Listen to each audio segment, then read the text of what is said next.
Okay, I've gone ahead and hit the record button.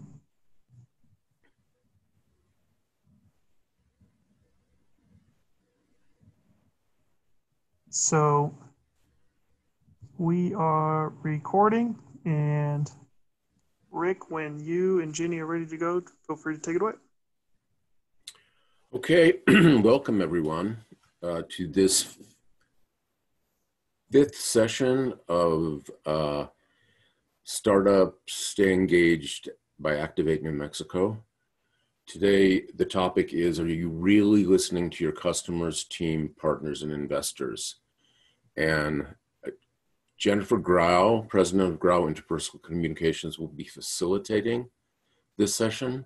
I have personally participated in at least one of Jenny's in-person sessions at Cornell, and that was a long time ago, and I'm sure things have only gotten better. She's an internationally recognized expert on this topic and also on presentation skills. A few comments going into this. This is a participatory session. So if you've tuned in just to listen, it's not going to work out. We're actually going to be putting you in breakout rooms where you'll be doing one-on-one exercises with everyone. And so Dan distributed a package which includes some guidance and sheets that you can record your answers during the exercises, and we'll collect them afterwards when we return to the general session. Questions, if you have them, put them in the chat box. We're very, very short on time for this kind of work, and so we'll do our best to answer them probably toward the end of the workshop if time allows. And the last comment is that the materials that Jenny is sharing with us are proprietary from her company, and so as she says, your learning should leave the room, but nothing else. Okay? And with that, I will hand it over to Jenny. Thanks, Rick. I'm actually going to stop screen sharing because I want to be able to see folks and enjoy getting to know you a little bit better. As Rick said, I go by Jenny, Jennifer in print, and we've owned this company for 25 years. We're a small business that does communication consulting. And my general belief is that listening should be taught over a day, 2 days, 3 days, which is how we do it. But because we only have an hour together, I'm going to try to give you just a teeny little taste, like an appetizer, not even an appetizer, like an amuse-bouche, just a tiny experience of listening. And if it's valuable to you, I invite you to connect with me through LinkedIn, or your bio has your packet has a bio. You can find me on my website, but I really like to keep the focus on you and your listening for the rest of this hour. And I guess let me start with that. I would love to get a so this is where TJ, if you'd unmute them, I'd like to get a very quick sense of why maybe 2, 3 people have chosen to spend their morning doing this with us today. It'll help me frame my comments for you, and it'll help me understand where you're starting. So we could do like live hand raising, because we're all fitting on one screen. You don't need to toggle to your raise hand. Just do this and let me know that you have something to say. And it looks like Chad, I have a visual disability, so go ahead. Got to unmute. Oh, I'm sorry. They unmuted us. I'm here because we're running this company, and I actually have a lot of my team here right now. We just got invited to the cohort, and I feel like as a leader in the company, there's nothing more important than listening to our employees and listening to each other. And so I couldn't have found a more valuable resource for my whole team to participate in. Okay, thank you. It helps me understand. Is there anyone else who's having that same experience, that this is to listen to your employees more effectively for you? Hands up if that's true. Okay, couple. Why else? Someone else. You got to unmute yourself, Becky. Sorry, I am interested in listening better to my clients and customers. I'm doing a lot of customer discovery because I build apps, and so that I hope to build with a number of people. And so I hope that customer discovery will be a continuous process for me. And so I want to learn as much as I can to understand and try to tune into the real problems that are going on. Yeah, not just solve any problem, solve the right problem. Okay, somebody else, one more.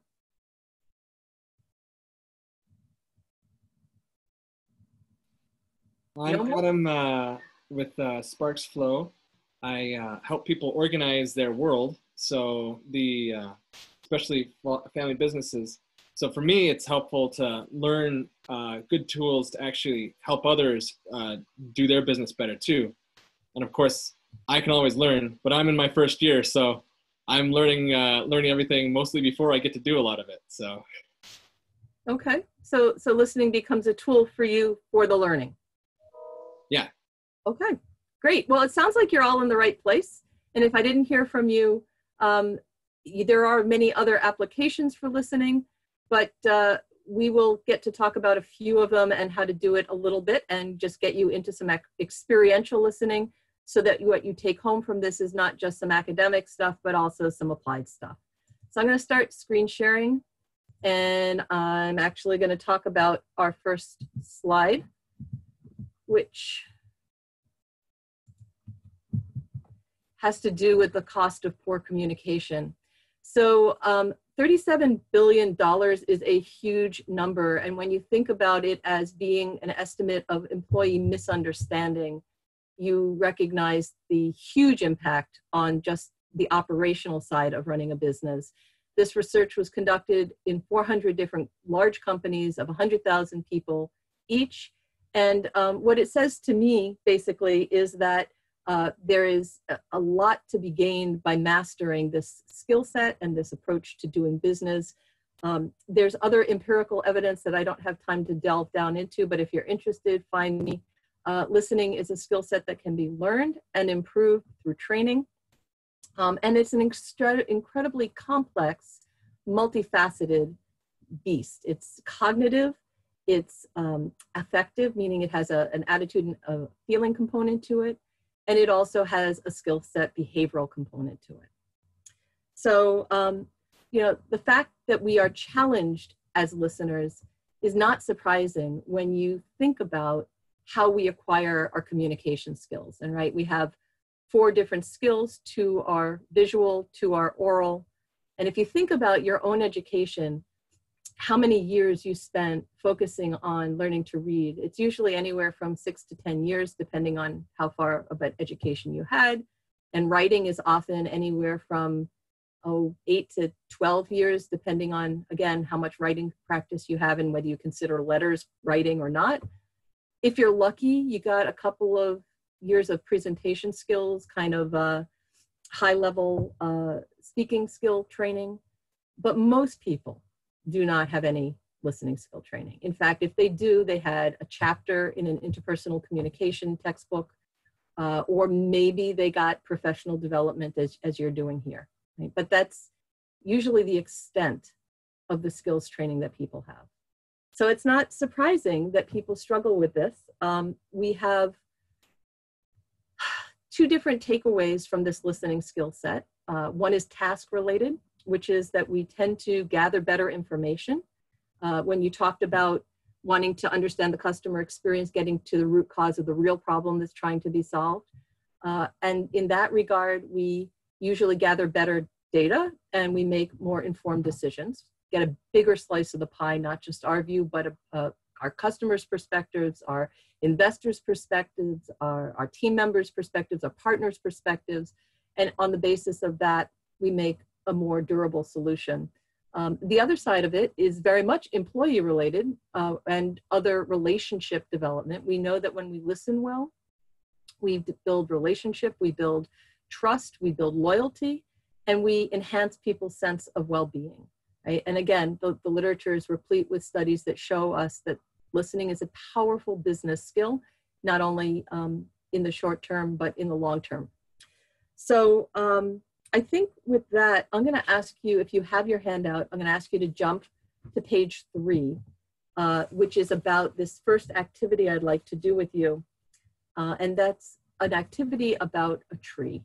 So whether you have a paper, the handout, or just a sheet of paper next to you, I'm going to ask you to think of a tree, right? And just take a moment and really think about which tree is this? What kind of a tree is it? Jot down some notes about your tree, and then elaborate. Is there anything else about the tree? Elaborate a little more. Tell me where the tree is. If it's a real tree, where it's located. If it's an imaginary tree, tell me a little bit about the setting for your tree. I'm going to be quiet for a minute and let you think about your tree.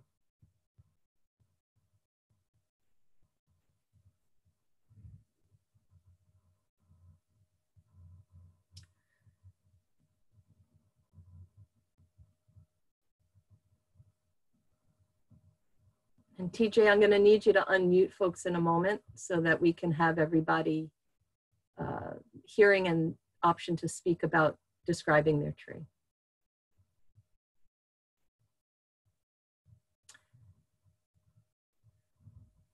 Okay, so could one of you describe the tree that came to mind for you?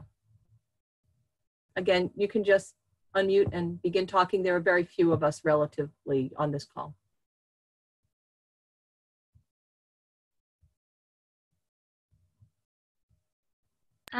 I chose a ponderosa pine. Sorry, this is okay. I chose a ponderosa pine that's usually found in like the western New Mexico that are fairly large and beautiful, and they're really big. And so that was the tree I chose. And tell us this particular tree that you're imagining or choosing, where is it located? Like, give me a description of its setting. Hey, Jenny. I'm sorry, we're in the same room. And so that's why it's a little bit. I'm gonna go to a different room.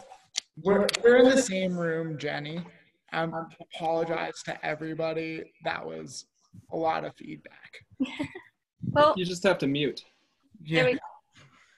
that you can stay in the same room if one of you mutes while the other one talks. That'll work out. So a ponderosa pine, first of all, I've never heard of one. I've probably seen one while I was in New Mexico, but I wouldn't have known it. Give me one or two words to describe the setting of this particular tree that you have thought of. It's in a forested area amongst other big ponderosa pines. There's probably some rock formations nearby. Very good. Thank you for helping. Could we hear from somebody else? Another tree that you're thinking of, real or imaginary? Give me a little detail about the tree. Give me a little set information about the setting of the tree. I was thinking of a cottonwood tree, which, if you're not familiar, they're common in New Mexico. They're huge, very strong, hard to climb. I think of it as being on a ditch bank. In southern New Mexico, you would say a ditch bank. Growing up in northern New Mexico, you'd say an acequia. Lots of green leaves, otherwise sort of surrounded by dirt. That's what I was thinking of. Okay, thank you. That was great. Great in the sense that my lived experience of both of your descriptions, I haven't a clue what these trees are, what they look like. I've never heard of several of the words you've used to describe them. And so on your handout, if you happen to have the handout, at the bottom of this page, it asks, what did you notice during this experience? So I just shared with you what I noticed from this experience. I'll tell you that the tree I thought about is an oak tree. It's a particular tree that is in Hunter Park. It's huge. Hunter Park is in a park near my house. It's probably been around for 150 or more years. You can't put your arms around it. It drops amazing acorns in the fall and has these just fantastic, interestingly shaped, colorful leaves. And we just love to go there in the fall and kind of sit near the tree. So I'm going to ask you to think about why we did this activity. And if we had more time, we'd have a lot more conversation. But I want you to join me by looking at page 4 of your handout, if you have that in front of you, as I think about and talk with you about what did you notice from this experience. right? And what I'm hoping you'll take away is on page 4, it talks about the fact that language and words are ambiguous. The only word I really asked you to key off of is the word tree, right? And you brought your lived experience about tree filtered through your own life to describe an experience that you've had or a tree that came to mind for you. So ambiguity is the first thing I want to focus on. Language is ambiguous. Secondly, filters, we take in the noise of other people through these filters. And then hearing is another factor that impacts our capacity to listen to each other. If you have any distortion through this virtual medium, if you have any organic hearing disabilities from birth or developed over time, we don't always hear all of what is being said, and oftentimes there's distraction or noise that prevents us. We kind of lose just a word or two. That may even happen on this call because sometimes you don't have the same bandwidth experience that I'm having. And then in addition to ambiguity, hearing, filters, we have challenges with assumption making. We overlay onto the noise that we hear a whole set of assumptions that may or may not be shared or may not be accurate, regardless of even whether they're shared, and even judgments later on. As a result of all of these factors of interpretation, meanings are in people. They're not just in dictionaries. We have unique experiences of meaning of language, and this was just the word tree. I mean, imagine, if you will, how this relates to the subject of running a business. And you hear somebody say to you, we need a proactive strategic plan to manage risk in our business. Or they say, stakeholder confidence is critical to our success. Or even something as basic as he or she is incredibly disrespectful, right? When we say stuff like that, we have all kinds of word meanings, and our immediate response in most cases is to say, I know what those words mean, and give a refutation of some sort or a response of some sort without pausing long enough to think about what the person who said that might actually be thinking or meaning. And so if I could help you learn to take a beat before you begin your response, whatever that response may be, and take a lesson from Stephen Covey, which is seek first to understand before being understood, I will set you up for success more effectively. And we're going to get to play with what does it feel like to listen to understand versus listen to reply. And I'm not asking you to stop replying because you're going to need those business skills, but I am asking you to think about the order in which you do them, and to also think about how your reply might be shaped or different if you had the extra information that comes from listening to understand first. So Rick, I noticed that there have been a bunch of things in the chat. I'm going to pause for a second and ask if there's anything that you feel we should feed in at this second.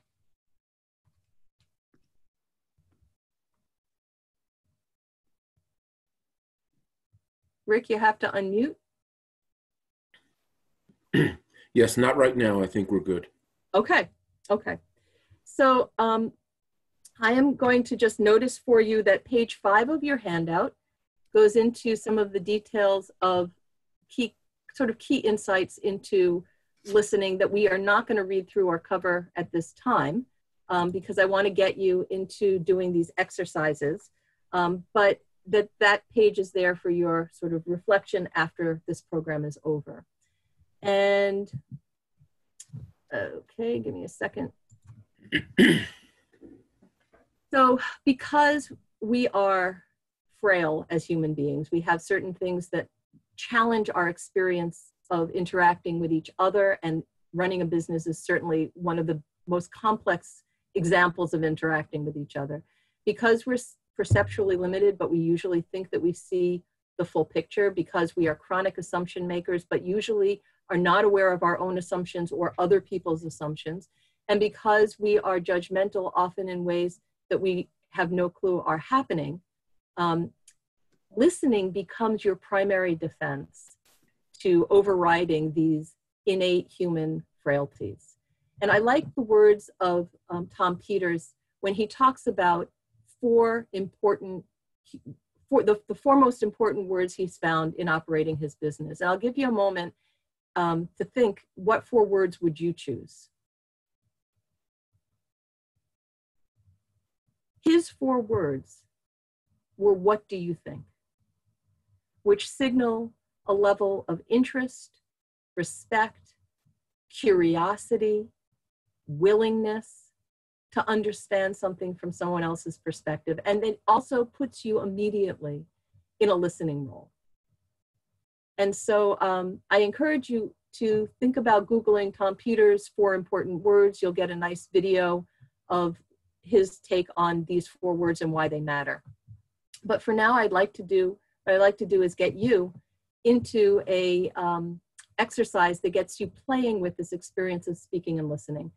So in a moment, I'm going to ask you to form a partnership with one other person. We're going to put you in a focus room, a breakout room. And here's the task. So everybody is going to get to be a speaker and a listener in this breakout. So I'm going to prompt you to think about your topic when you're a speaker, right? So I want you to, and by the way, this is on page 6 of your handout if you're tracking this on your handout. So when you're a speaker, I want you to think about using your time to talk about a business-related topic. It could be a decision you're trying to make. It could be about a success you recently had. It might be about a goal you want to achieve or a problem you're trying to solve. What you pick as your topic is not as critical as long as it's business focused and you use it consistently. We're going to do a few things with this topic. So you're going to talk about it more than once. So I'm going to give you a moment. And would you raise your hand? I'm sorry, some of you are off. I'm not seeing your faces. That's fine. But would you use either a virtual hand or a real hand? And let me know when you have your topic, because it's critical that you have it going into this next breakout. Hands up if you have a topic. Okay, 1, 2. Okay, those of you who have your screens not visible, virtual hand will be, yes, thank you, David. And Ken, topic, yes? All right, thank you. You can put your hands down. When you're paired in a breakout room, here's what's going to happen. You will have a total of 6 minutes. We will automatically bring you back after 6 minutes. I'm going to ask, after I give you your instructions, if there are any questions. And then I'm going to also ask one of you to recap these instructions, because it's really important once we send you off in the breakout rooms that you're not wondering what are we supposed to be doing. All right, so opportunity for questions in a moment, and a request that one of you recap for me. So you're going to go into your breakout room, decide who's going to be the speaker and who's going to be the listener. Set a timer, use your phone, use the computer if you need to, set a timer for 1 minute. Speaker's going to talk about this topic. I'm going to give the listener some very particular instructions in a moment. When the timer goes off and you've had that 1 minute conversation, switch roles. Now the listener becomes the speaker. The listener is going to use these very specific listening instructions. 1 minute is going to go by. And when that is over, I'm going to ask you to jot down some of your impressions, some of your experiences. And if you have the handout in front of you, you'll see there's a space for you to write down, what was it like when you were the speaker? 3 adjectives, more if you'd like, fewer if you don't. But try to get 3 adjectives to describe what it was like for you to speak to somebody who was listening to you in this particular way. And then I'd like you to do the same thing, 3 adjectives of what it was like to listen using these instructions. Okay, so the format again, you're going to be in a breakout room, decide who's a speaker and a listener. 1 minute, speak. with the person listening to you. Time goes off, switch roles, 1 more minute speaking, and then you'll have up to a minute to jot down your impressions. Questions, comments, concerns before we get going? Dan, could you unmute, or TJ, who's ever doing the muting? Yeah, a couple technical, you are allowed to unmute yourselves now. Just when you're not talking, please go ahead and mute yourselves. Jenny, one technical note, the breakout rooms are ready to go. When we are ready to move into those, Rick, you will be paired up with someone to have an even number. And if you have any trouble, if your partner, your pair up isn't interacting with you, just go ahead and leave and come back to the main session, and we'll figure out how to pair you up, okay? Thanks. And you can leave using the bottom right-hand corner of your screen. It should say leave meeting if you're looking at it on a computer. Okay. One of you who's a participant, would you do a quick recap? What are we doing? So we're gonna go into meetings and the breakout rooms and talk a minute each. And when we come back, we'll recap what we talked about. And we're gonna each have a topic we're choosing to talk about. Yes, business related topic, thank you. And you're going to do your impressions of your role as a speaker and a listener while you are actually in the meeting, in the breakout room. So I haven't given you your listening instructions. This is a little challenging, but I'm going to ask you to listen in a distracted way. Right? I want you to listen by bringing your attention to something else. Solve a business problem that's not being talked about in the room. I'd like you to pretend you're on deadline for something and you have to be processing it, right? But whatever you need to do to basically bring your mind out of this experience, all right? And there's a reason I'm asking you to do this. It's not going to be a fun experience for your speaker, but that's okay, because the learning that comes out of this is significantly important. And I'm hoping that you can bear 60 seconds of this with someone not tuned into you, all right? Please put them in breakout rooms and let's give it a go.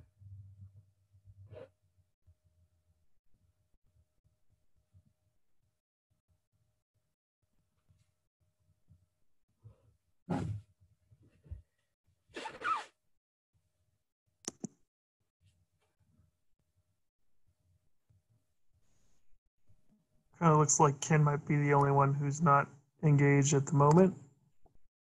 Yeah, and I'm wondering, there we go. And it looks like he went in. Great. So yeah, they're all paired up in the rooms. Looks like they all got green lights on all of them, so they're all good to go. Just you and I in the main room. I'm going to go ahead and pause the record. Recording resumed. Everyone's back from their breakout rooms. Okay, so before we go forward with processing this, are there any technical issues that we need to talk about to make sure that when we go back into breakouts, we get it better next time?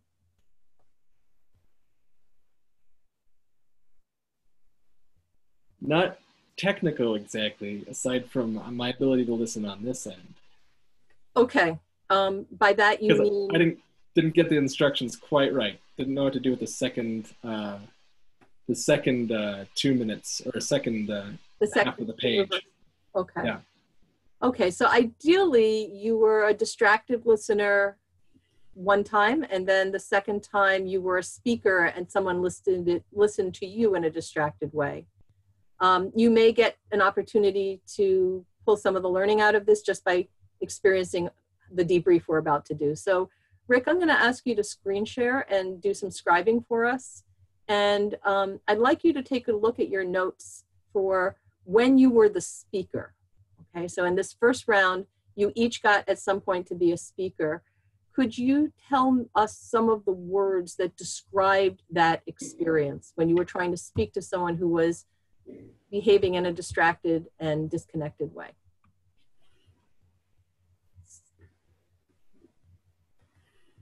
And you'll need to unmute to say it. And I'm hoping to get maybe 10 or 12 words. Rushed. Rushed. Okay. Painful. Painful. Okay, so we have 2 for painful. I'm asking Rick to just write down the stuff that he had experienced, as well as whatever you say. If you see your word up there, you can say it again, because it sometimes helps us know the magnitude of that particular feeling. So someone else, we have rushed, we have ignored, lost, painful, rushed. What else? Frustrated. Nice. What else? Unsure. Unsure. Okay. I found myself also distracted from being able to like continue to carry my own thought process. Yes, because there is a integrated response. I mean, we actually need an effective listener to produce coherent speech. There's lots of research about the effects of poor listening on speech disfluencies. What other words? Vulnerable. Confused. Vulnerable, confused. What else? Afloat. Afloat. I'm going to give Rick a chance to catch up with afloat, and then somebody else will take two more words. It was deflating. Deflating. You guys have a great vocabulary. I love seeing what's coming out of your experience. And for me, this is exciting because we usually diss each other in person, but to know that we can do it so well over the internet is exciting. One more word, two more words. Felt like I was rambling a little bit. Rambly. One more word. Insecure. Insecure. Thank you.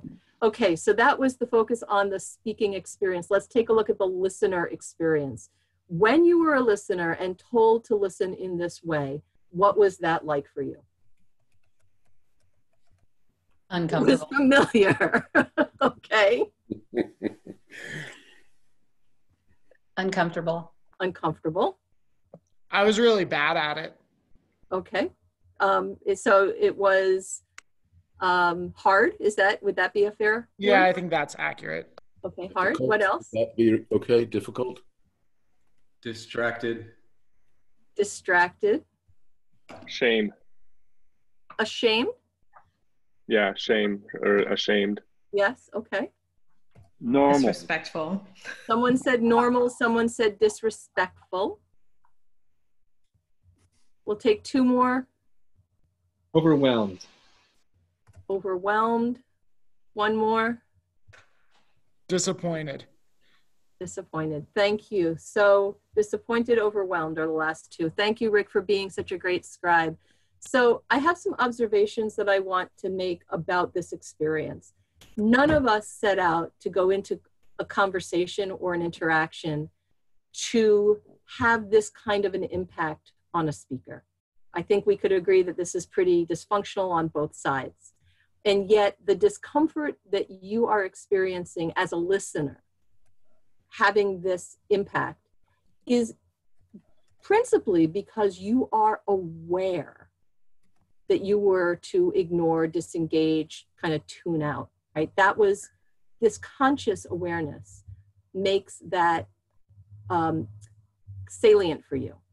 What you probably don't realize is that when people are communicating and sharing with each other things that are very important to them, whether it's an investor or a customer or a team member or a partner, if their first response that they get to their important sacred idea is a refutation or a judgment or a change of topic to your agenda or even advice, their experience of that response is often the kinds of things you see in the speaker column.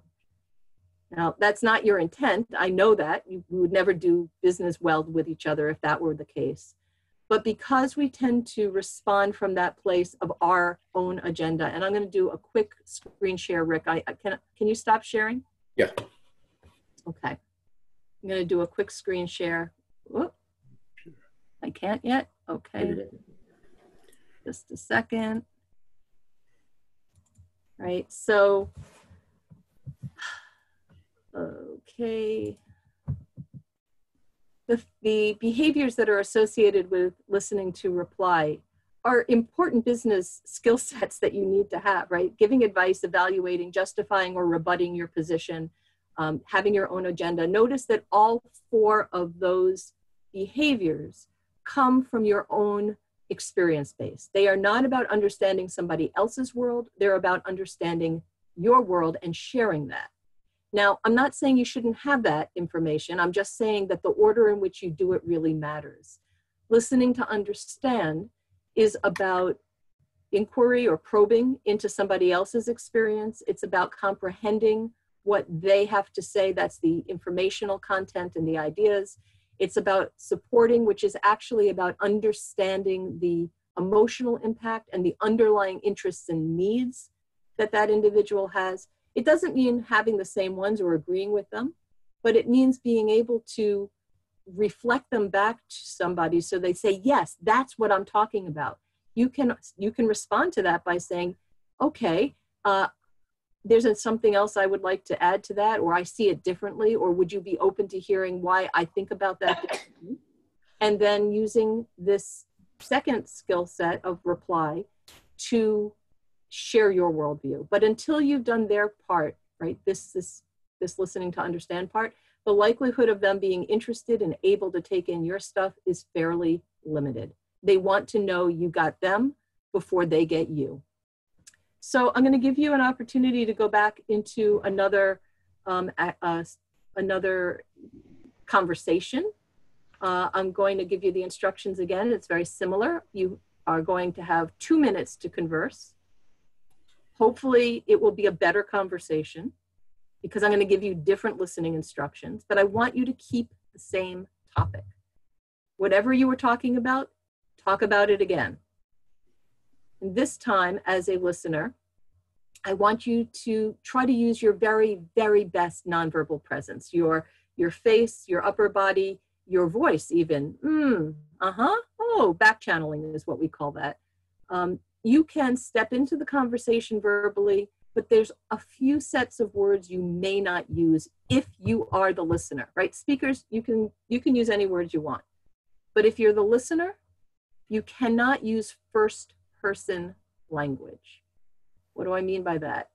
No words like I, me, my, mine, or the plurals, us, we, our, ours. Right? No first person language. Make it about them, participate in the conversation, explore the topic with them, but do not hijack the conversation. Do not give advice. Do not solve a problem for them. Keep the ball in their court. So again, it'll work. You'll go into a breakout room. Hopefully you'll have a new partner because I think this is fairly random. And it'll be 2 minutes for one person to speak with you being, or someone being the listener. Set the timer for that 2 minutes so you know when to switch roles, reverse roles. And then you'll have 1 minute to jot down your experience of what it was like to speak and listen, just like you did the last time. Questions, comments, concerns?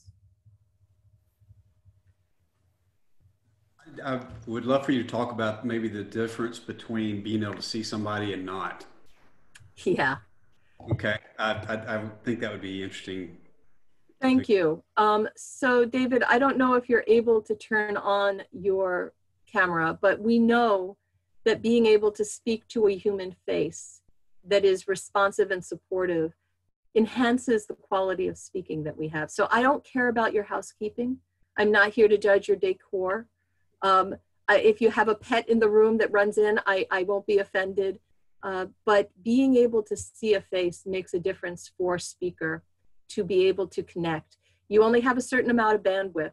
And when you're not getting signals that are supportive, encouraging, and comprehending, you use portions of your bandwidth to readjust what you're thinking and what you're saying and trying to push through that connection.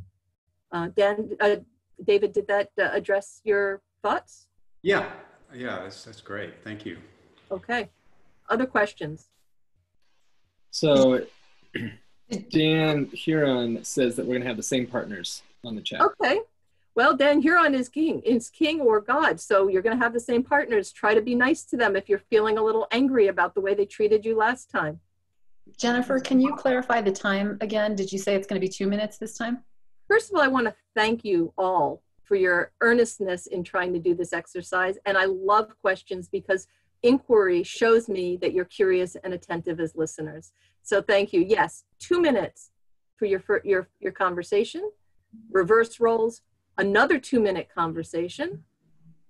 Set your timer for 1 more minute. Jot down your responses to what it was like as a speaker and a listener. So this is a 5-minute exercise. Got it? Other questions? These are great questions. Yeah, we do it. Sorry, try one more time. Did we try a different topic since we have the same people? So you could, and I'll let that be your call. However, would you be willing to let me tell you why I want you to use the same topic? Sure. Typically, if I let people switch topics and they have a different quality of conversation, they tell me that the reason the conversation was different is because they had a bad topic. And that the second topic was really a better topic, and that's why the conversation was different. My belief is that your conversations are usually different because your listening is different. But you're welcome to do with your partner whatever you guys decide to do. All right, let's go. All right.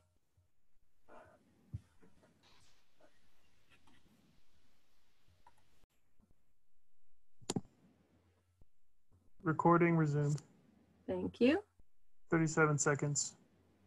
All right, when Rick gets back in the room, we'll have him screen share.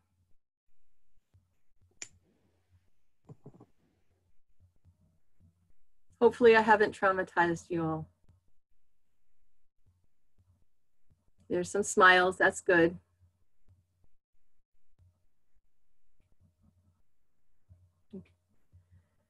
So for those of you who are back, I just want you to know your final 2 pages of the handout kind of summarize and recap the different types of listening styles and also the benefits and challenges of them.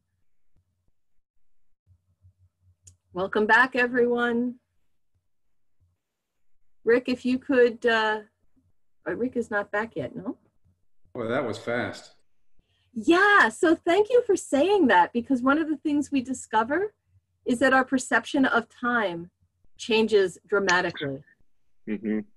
So Rick, you're going to do a screen share. Thank you. And I'm going to actually have you start with the speaker perspective. We're going to do the same drill.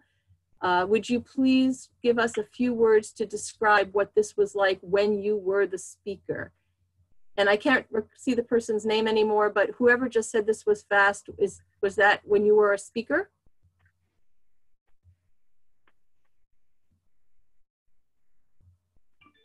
Maybe? I think for both it was fast. Okay. I agree. Yeah. Okay, well, we'll start with the speaker, but yeah, Rick is a multifaceted typer. Okay, so Easier. It was, as a speaker, it was friendly, it was fast. What else as a speaker? Easier. Easier, it was supportive. What else? Appreciated. Appreciated? Yes. Okay, it was appreciated. What else? I could actually Involved. gather, sorry. You could actually gather My what? thoughts, because before I couldn't think about what I was talking about. So could I say support? It was supportive Or collected. or reflective? Yeah. Either one of those. I actually found that I felt more vulnerable this time being more attended to, because I was discussing a vulnerable topic and it was with a person that I know. And so I was like, it was just interesting how I was more comfortable talking about it and looking at him when he was looking away the first time. And then when he was looking at me and more attentive, I was like, and so I found it actually a more vulnerable experience, which isn't bad. It's just my feedback. Yeah, your experience is actually shared by a lot of people who say that they find sometimes the first experience quite liberating, because if you know nobody's really listening, you can say whatever you want to say because actually there's nobody there.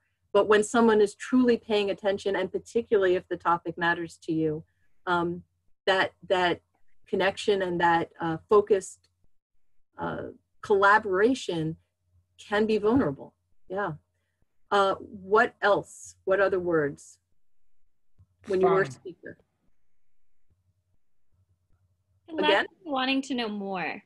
Curiosity, wanting to know more. Okay. Someone else. Connection. I'm sorry. We'll take 2 more. Go ahead. What was that again? Connection. I felt Connection. And one more? Energizing. Energizing is what I heard. I heard another one underneath energizing. Go ahead and say it. Oh, I said I felt heard. Thank you. And because hearing and understanding are not always used the same way in common language, I'm going to say heard/understood, if you would, Rick. Thank you. Now I'm going to switch over to being the listener. What was it like to listen in this way? Curious. Curious. What else? Connected. Connected. So it was fun, it was fast, it was curious, it was connected. What else? Interested. Interested. What else? I'm trying to think of how to put this into one word, but it was like I couldn't, it was, the time went by so fast that it felt really difficult because there was so much I wanted to follow up with and ask of the speaker. Yeah, so it sounds like you were really engaged. Yeah, engaged. Okay. It was insightful. Insightful. All right. Flowful. It would be a way that's, the way that what Trish was talking about would be flowful, timelessness. Flowful, timelessness. So if I could expand the universe and take more time to talk with you, I would, but I want to be respectful. And so I think it's pretty clear that the impact that you had on each other in 60 seconds was very different than the impact you had on each other in 120 seconds. And that if the only difference was listening in a different way, and there are tons of skills that support this kind of listening that we just don't have time to cover, but this shorthand way of taking you out of the listening response first is the fastest way I can get you into this listening mindset. There are two other pages in your handout, one that's called listening to reply from listening to understand. So it gives you some charts that kind of describe some of the differences. And then a final page saying listening response styles. The top 4 are reply style, the bottom 4 are understand style. I think that this combination together gets you thinking differently about the power of listening and how, oh, Rick, would you release screen sharing? I want to show them one last thing. Gets you thinking about the power of listening in a way that perhaps you haven't recognized or haven't utilized, even if you've understood. I want you to think about Tom Peters one more time. I know he's old. I know his approach in writing is old, but listening has not changed. And if you, again, Google Tom Peters on listening, you'll see a video of him that talks about the fact that if he had an MBA program, he would have a year-long course on listening. The course would start with listening 1 and go on to the second semester of listening 2, because he sees it as one of the most fundamental business skills that exists. With that, I will end because we need to close, but I thank you for spending your morning with me. I've enjoyed getting an opportunity to share this with you, and I'd be happy to answer questions and stay on a little longer if you have the time or the interest. Okay, well, let's wrap up for those people who need to go. Jenny, thank you very, very, very much. This was fantastic. And I think it was also a very successful Zoom session compared to others that I've seen. And the comments in the chat box reflect that. So Dan has pasted the SurveyMonkey link in the chat box, and he'll probably distribute it by email. Please, please, please fill this out. Yeah, I'm a big believer in continuous improvement, so do not hesitate to give me all feedback, not just what you liked, but also what you didn't like. Exactly, and we're also trying to get to a point where we do various levels of assessment to make sure not only that we like these events, that's what's called a level 1 assessment, but are people actually learning from them, and are they bringing these behaviors back to their businesses, which is really the important thing. So one last announcement, and that is that next week I will be doing the workshop, and it will be about risk management, and we're calling it "Is Your Startup a Risky Business?" So it will make it as fun as possible given the topic, but in light of these times, I think it's actually very, very appropriate, and I encourage you all to come and to help us market it to others. Dan, anything? Oh, thank you so much. Virtual snaps, virtual claps. There's even a reaction button where you can actually clap virtually now, a part of Zoom. Absolutely wonderful. You know, it really was an active session with breakout rooms and pairing up. And I just want to comment that I think it's pretty amazing that half the cameras were turned off when we started, and now they're all on. So make sure you take a snapshot for that for your Facebook. Thank you so much. Again, I'll send out an email. Please fill out the survey if you can. We're always looking for great mentors. Dan, can I jump in and say that, Jennifer, be real careful about, I resemble your remark about Tom Peters' age. Well, so do I. We may not know that, but I understand his system is enduring. What about me? So noted. Thank you. Okay, so anybody who would like to stay on for 10 more minutes, let's say, Jenny, yep, is welcome to do so. And otherwise, thank you for participating. Take care. Be safe.